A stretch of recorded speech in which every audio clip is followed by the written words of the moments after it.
la nostra música de la Diputació de València, un festival dedicat a tots els presents.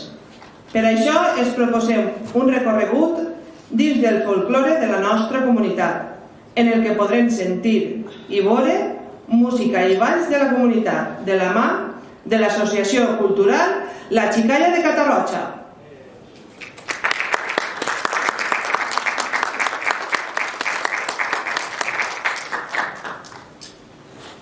Així, donarem començament al nostre acte en la comarca de la Vall d'Albaida, en la nostra província, des d'on se'ns arriba l'U d'Aielo.